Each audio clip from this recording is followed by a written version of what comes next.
ఓం హ్రీంకారాసనగద్భితా నలసికాం సౌః క్లీం కళాంభిప్రతీం సౌవర్ణాంబరధారిణీం వరసుదా ధౌతాం త్రినేత్రోజ్వలాం వందే పుస్తకపాశమంకుశధరాం స్రగ్భూషితాముజ్వలాం త్వాం గౌరీం త్రిపురాం పరాత్రకళాం శ్రీచక్రసంచారిణీం. ఓం శ్రీ బెజవాడ కనకదుర్గాదేవ్యై నమః. శ్రీ దుర్గామల్లీశ్వరాభ్యాం నమః. మనకి ఈ ఈ నెలలో ఆగస్టు 2026 సంవత్సరంలో మనకి ఈ 2వ తేదీ దాటిన తర్వాత శుక్రుడు మరి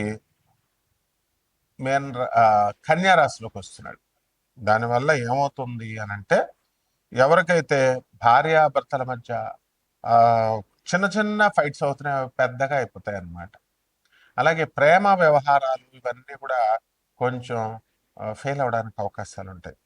అసలు ముందు దీంతో పాటు ఇంకా ఏం జరుగుతోందండి ఇప్పుడు అంటే, శని మీనరాశిలో వక్రిస్తున్నాడు.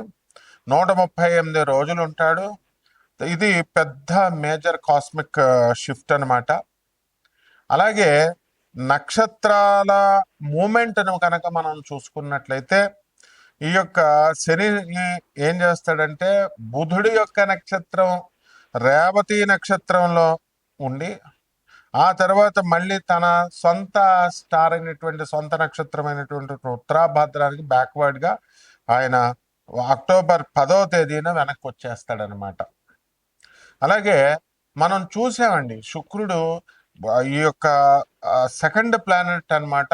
సన్ నుంచి కనుక మనం చూసినట్లయితే, అండ్ భూమికి వచ్చేసరికి చాలా క్లోజ్గా ఉంటుంది. క్లోజ్ నైబర్, మన పక్కింటి వాళ్ళలాగా అనమాట. క్లోజెస్ట్ ప్లానెటరీ నైబర్ అనమాట. అందువల్లనే దీన్ని ఏమంటామంటే కవల బెల్ల అంటారు. భూమిలాగే ఉంటుంది కాబట్టి ఈ శుక్రుడిని కూడా. మరి ఎందువలనంటే ఒకే రకమైనటువంటి సేమ్ సైజు కాదు, ఒకేలాగా ఉంటుంది సైజులోను, తర్వాత సాంద్రతలోను, డెన్సిటీలోను. మరి ఇదేంటంటే రాడికల్లీ డిఫరెంట్ అనమాట అండర్ ఇట్స్ సర్ఫేస్. అందువలన ఈ క్రషింగ్ చేసే, నొక్కి పడేసి క్రష్ చేసేసే అట్మాస్ఫియర్ ఉంటుంది అక్కడ. మనం వెళ్తే తప్పడైపోతాం మనం. పచ్చడి నొక్కేస్తుంది మన ఫేస్, ఇలా దగ్గరికి నొక్కేస్తే, కుదించేస్తే ఎలా ఉంటుంది అట్లా. అండ్ అక్కడ స్కార్చింగ్ టెంపరేచర్స్ ఉంటాయి, భలే భయంకరమైన టెంపరేచర్స్ ఉంటాయి అనమాట. మనం మాడిపోతాం మనం. అంటే ఇంకేం ఉండదు, లడ్డే కరిగిపోద్ది, మనం ఉండవు అనమాట. ఇంకెళ్ళిపోయి పేస్ట్ ఉడకబెట్టేసి రసం అయిపోతాం చూసారా, అలా రసం అయిపోతాం అనమాట. మనందరం తాగుతూ ఉంటాం ఈ యొక్క సూపులని, అలాగైపోతాం. జ్యూసులు సూపుల కింద. తర్వాత అండ్ హాటెస్ట్ ప్లానెట్ మొత్తం మన సోలార్ సిస్టంలో, సౌర కుటుంబంలో అందరికంటే కూడా వేడి ఎక్కువ ఉంటుంది. అందువల్ల శుక్ర వృషభ రాశి, తులారాశిలో పుట్టినటువంటి వాళ్ళందరూ కూడా మనకి వేడి శరీరం ఉంటుంది. వాళ్ళకి గ్యారంటీగా పైల్స్ కానీ హెర్నియా కానీ ఉంటాయన్నమాట.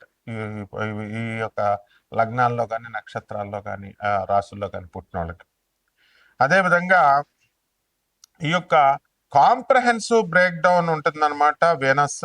ఎందువల్లంటే దాని యొక్క సైంటిఫిక్ ప్రొఫైల్ చూద్దాము, ఆస్ట్రానమికల్ అబ్జర్వేషన్ చూద్దాము, అలాగే ఆస్ట్రాలజికల్గా దానికి ఉన్నటువంటి సిగ్నిఫికెన్స్ని మనం చూద్దాం.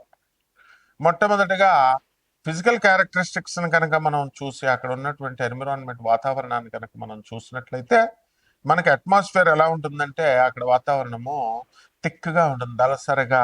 మన తర్వాత టాక్సిక్ క్లౌడ్స్ ఉంటాయి అక్కడ బ్రహ్మాండంగా. విషపూరితమైనటువంటి, అంటే కలుషితమైనటువంటి క్లౌడ్స్, మేఘాలు. మనలాగా తెల్లగా మంచి తెల్ల నీళ్ళు వచ్చేలాగా ఉండవు అక్కడ. యాసిడ్లు గీసిడ్లు పడిపోవడమే అనమాట మన పైన శుక్రుడిలో. దాంట్లో ఏంటి, మేడ్ ఆఫ్ సల్ఫ్యూరిక్ యాసిడ్ ఉంటుంది, కింద పడితే మన ముఖాలు కాలిపోతాయి అనమాట. అలాగే ఇది అందువలన వేడిని ట్రాప్ చేసి అండ్ రన్అవే గ్రీన్ హౌస్ ఎఫెక్ట్ని ఇస్తుంది, అండ్ క్రషింగ్ అట్మాస్ఫియర్ని క్రియేట్ చేస్తుంది. ఎంతంటే భూమి మీద మనం మామూలుగా నడుస్తుంటే మనకి గాలి వస్తే ఒత్తిడి చేస్తుంటే ఎంత ఉంటుందో దానికంటే 90 రెట్లు నొక్కేస్తుంది అనమాట అక్కడికి వెళితే మనం. అలాగే దాని మీద ఉన్నటువంటి సర్ఫేస్ టెంపరేచర్ని కనుక మనం చూసినట్లయితే, మనకి ఆ 465 డిగ్రీల సెంటిగ్రేడ్ ఉంటుంది. మనం ఇక్కడ 40 డిగ్రీలు వచ్చేసరికి అబ్బా ఉష్ అన్ని ఏసీ కావాలా అని ఫ్యాన్లు వేసేసుకుంటాం. 40 వచ్చేసరికి మా రాజమండ్రి వచ్చేయండి, మీకు శుభ్రంగా ఇలా కారిపోతా ఉంటాయి అనమాట చెమటలు. మేము రైల్వే కోర్ట్స్ లో చదువుకుంటున్నప్పుడు షర్ట్లు గిట్లు ఉండవు, కారిపోవడమే అంతే. ఇప్పుడు మరి అంత టెంపరేచర్ ఉంటుంది. మరి గోదావరి పక్కనే, మా ఇంటి పక్కనే, మా ఇంటి వెనకాల, అయినా సరే కారిపోతా ఉండేది. మరి అలాంటిది 900 డిగ్రీల ఫారెన్ హీట్ లేదా 465 డిగ్రీల సెంటిగ్రేడ్ వేడి ఉంటుంది. ఇది లెడ్ లెడ్ను కూడా మెల్ట్ చేసేస్తుంది, కరిగిచ్చేస్తుంది అనమాట, అంత టెంపరేచర్ ఉంటుంది. అలాగే ఎక్స్ట్రీమ్ టోపోగ్రఫీ కనుక చూసినట్లయితే ఇది డెజలేట్ ల్యాండ్స్కేప్, అంటే ఐసోలేటెడ్ గా ఉంటుంది. అది ఒక ఒక షేప్ ఉండదు దీనికి, షార్ప్ రాక్స్ ఉంటాయి, మంచి సూదుగా రాళ్ళను పడితే గుచ్చుపడమే లోనకి. అలాగే వ్యాస్ట్ ప్లెయిన్స్ ఉంటాయి, మనకులాగే భూముల్లాగా పెద్ద పెద్ద పంట లోయలు ఉంటాయి చక్కగా. And thousands of active volcanoes ఉంటాయి, ఎప్పటికప్పుడు పేలుతా ఉంటాయి. మొన్న వైజాగ్ లో పేలింది, సముద్రంలో చూసారు వాల్కనోస్, అగ్ని పర్వతాలు పేలుతా ఉంటాయి, పక్కన మనం చూడొచ్చు ఎంచక్క. మరి అక్కడికే మనం 2028లో మన ఇస్రో శుక్రయానికి వెళ్తున్నాం. అప్పుడు మన అందరం కూడా వెళ్ళొచ్చు. అప్పుడు అమెరికా, లండన్ ఎలా వెళ్తున్నామో ఆ విధంగా త్వరలో 2028 నుంచి వాళ్ళు వెళ్ళొచ్చిన తర్వాత మన శుక్రయాన్ ప్రయాణం. ఇంకా అంతా ఢిల్లీ, బాంబే, అమెరికా, ఈ లండన్, ఈ ప్రయాణాలు ఉండవు. వంగా బాబా గారు చెప్పినట్టుగా బల్గేరియన్ జ్యోతిష్కరాలు, అలాగే పోతులూరు వీరబ్రహ్మేంద్ర స్వాములు వారు చెప్పినట్టు, నాస్ట్రాడామస్ ఫ్రాన్స్ కి చెందినటువంటి జ్యోతిష్కులు చెప్పినట్టు ఆ ఆ యొక్క గ్రహాలకు మనం వెళ్ళిపోతా ఉంటాం. చంద్రుడి మీదకి వెళ్ళిపోవడమే అమెరికా వెళ్తున్నట్టు. అలాగే కుజుడి మీదకి మంగళయా అని వెళ్ళొచ్చేసాం, ఇప్పుడు శుక్రయా అని వెళ్ళిపోతున్నాం. అంతే, ఇక ప్రయాణాలే ప్రయాణాలు. తర్వాత దీని ఆర్బిటాల్ మెకానిక్స్ ని, రొటేషన్ ని కనుక మనం చూసుకున్నట్లయితే వీనస్ ఏం చేస్తుందంటే దాని యాక్సిస్ మీద అది తిరుగుతూ బ్యాక్వర్డ్ లో తిరుగుతుంది. అంటే మోస్ట్ అదర్ ప్లానెట్ లా కాకుండా ఇది backward. Venus spins backward on its axis, వెనక్కి తిరుగుతుంది ఇది. అది విచిత్రమైనది compare to most other planets. అంటే ఈ sun rises in the west వాళ్ళకి, శుక్రుడి మీద ఉన్న వాళ్ళకి వెస్ట్ లో సూర్యుడు, వెస్ట్ లో ఆ పుడతాడు. అలాగే sun sets in the east అనమాట వాళ్ళకి, శుక్రుడికి. అలాగే స్లోయెస్ట్ స్పిన్ ఎంత ఉంటుందంటే 243, భూమి మీద ఉన్నటువంటి రోజుల్లో 243 కనుక పట్టినట్లయితే అది స్లోయెస్ట్ అనమాట. ఒక సంవత్సరం ఒకసారి దాని చుట్టూ అది తిరిగినట్టు, making a single Venusian day. Venus day, Venusian day అంటాం. Longer than its entire orbital year of 235 earth days.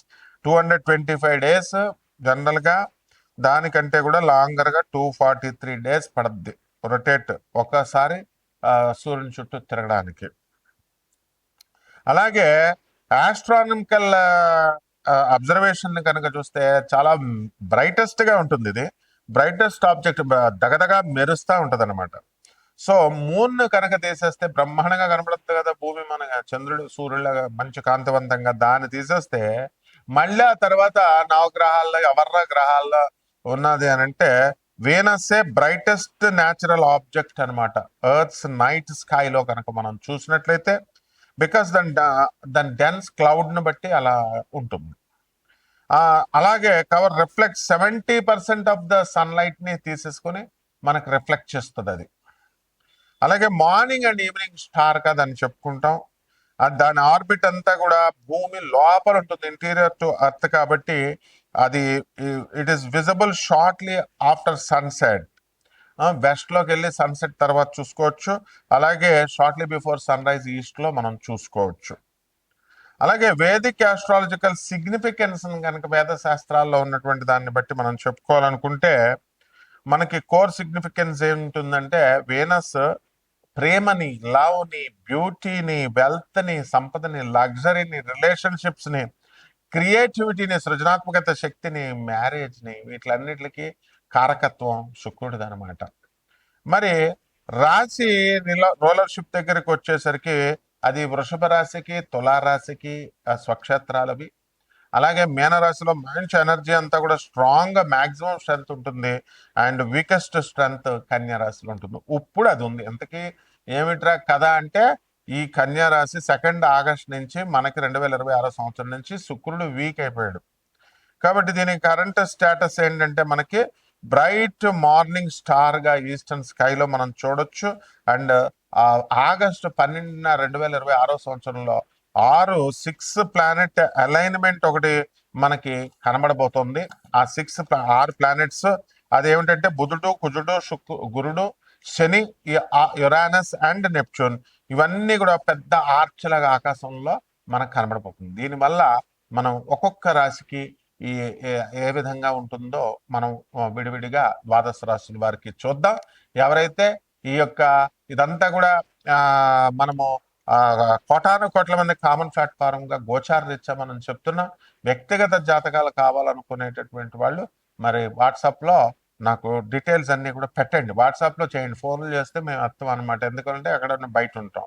మీకు ఏం కావాలో సమస్య వాయిస్ మెసేజ్ కానీ లేదా వాట్సాప్ లో పెట్టండి. ఒక్కొక్క రాశి వారికి ఎలా ఉంటుందో చూద్దాం. కర్కాటక రాశి, ఈ రాశి వారందరికీ కూడా జన్మంలో ఉన్నటువంటి గురు, రవి, బుధ గ్రహాల ప్రభావం వలన వీళ్ళంతా కూడా మంచి ఇన్కమ్స్ రావడానికి అవకాశాలు ఉంటాయి. అయితే ఈ యొక్క శని వక్రగతి మనకి జూలై 27వ తేదీ నుంచి మనకి ఈ యొక్క డిసెంబర్ 10వ తేదీ వరకు వచ్చినటువంటి ఈ క్రమంలో వీళ్ళందరికీ కూడా కర్కాటక రాశి వారికి మధ్యస్థంగా బెనిఫిట్స్ అనేటటువంటివి ఉంటాయి. కాబట్టి అష్టమ రాహు ఆల్రెడీ ఉన్నాడు. దానివల్ల మనకి అనేకమైనటువంటి టెన్షన్స్ ఇవన్నీ కూడా ఎక్కువగా ఉంటాయి. ప్రతి చిన్నదానికి కూడా ఓవర్ యాంగ్జైటీ ఇవన్నీ కూడా రావడానికి అవకాశాలు ఉంటాయి. ఆదాయాలు బాగానే ఉంటాయి. సంపాదన అనేటటువంటిది ఇంకా పెరగాల్సినటువంటి అవసరం ఉంది. రకరకాల వ్యాపారాలు పెంచాలి అనేటటువంటి ఆలోచనతో వెళ్తారు మీరు. అలాగే రకరకాల డిఫరెంట్ కాంపిటేటివ్ ఎగ్జామ్స్ మీరు రాసి అలాగే క్యాంపస్ ఇంటర్వ్యూలో సాఫ్ట్వేర్ జాబులు ఇవన్నీ కూడా పొందడానికి అవకాశాలు ఉంటాయి. అలాగే మీకు కొన్ని ఈ యొక్క కాజెస్ ఏంటంటే అన్కంట్రోల్డ్ సెల్ గ్రోత్ అనేటటువంటిది దొరుకుతుంది. అండ్ అబ్నార్మాలిటీస్ వచ్చేసరికి యాంగ్జైటీ అనేటటువంటిది ఎక్కువగా, యాంగ్జైటీ డిజార్డర్స్ వ్యాధులు రావడానికి ఎక్కువ అవకాశాలు ఉంది. ప్రతిదానికి శుక్రుడు మనకి ఈ యొక్క వీక్ అయిపోయి మనకి కన్యారాశిలో ఉన్నాడు. కాబట్టి మెంటల్ హెల్త్ కండిషన్స్ అనేటటువంటివి కాస్త వీకెన్ అవ్వడానికి, అందువలన ఎక్సెసివ్గా తర్వాత పెర్సిస్టెంట్గా వర్రీ అవ్వడానికి ఇవన్నీ కూడా కారణాలు అవుతున్నాయి. కాబట్టి ఈ రాశి వారు కోల్డ్ స్టోరేజ్లు నడుపుతున్నటువంటి వాళ్ళు, చేపల రొయ్యల చెరువులు నడుపుతున్నటువంటి వాళ్ళందరూ కూడా బ్రహ్మాండంగా స్థిరపడడానికి అవకాశాలు ఉంటాయి. మీడియా రంగంలో ఉన్నటువంటి వాళ్ళందరికీ కూడా ప్రమోషన్స్ రావడానికి, జతబచ్చాలని ఇన్ టైం రావడానికి అవకాశాలు ఉంటాయి. అలాగే ప్రభుత్వ ఉద్యోగాలు చేస్తున్నటువంటి వాళ్ళు ఎవరైతే 2 ఆగస్ట్ 2026 సంవత్సరం నుంచి మన కుజుడు మరి మిథున రాశిలో ఉన్నాడు. ఆ కారణంగా మనకి అనేకమైనటువంటి కర్రల బిజినెస్లు చేస్తున్నటువంటి వాళ్ళు వీళ్ళందరూ కూడా సక్సెస్ అవ్వడానికి అవకాశాలు ఉన్నాయి.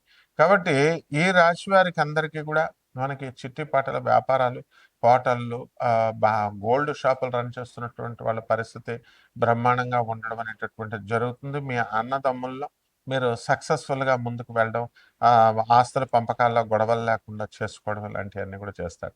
పరిహారాల దగ్గరికి వచ్చేసరికి రాహు బాగుండలేదు. రాహు జపం చేయండి, రాహు స్తోత్రాలు చదవండి. రాహుకి కిలోంపావు మినుములని ఆవుపేట రంగు ఉన్నటువంటి వస్త్రాలు ఇచ్చి పేద బ్రాహ్మణులకి శనివారం నాడు ఉదయం 8 గంటలకి దానం చేసుకోండి. దశమహావిద్యల్లో ఒకటైనటువంటి మనకి షోడశి అమ్మవారి యొక్క హోమాన్ని కానీ అమ్మవారి యొక్క మంత్ర జపాన్ని చేసుకోవడం, లలిత సహస్రనామాన్ని జపించుకోవడం, అలాగే మేడి చెట్టుని ఇంట్లో పెంచుకోవడము, తర్వాత ఈ యొక్క కుండీలో వేసుకుని మనం తులసి చెట్టుని ఏ విధంగా ఆరాధిస్తామో ఆ విధంగా చేసుకోవడం ద్వారా బ్రహ్మాండంగా ఉంటుంది. శుభమస్తు.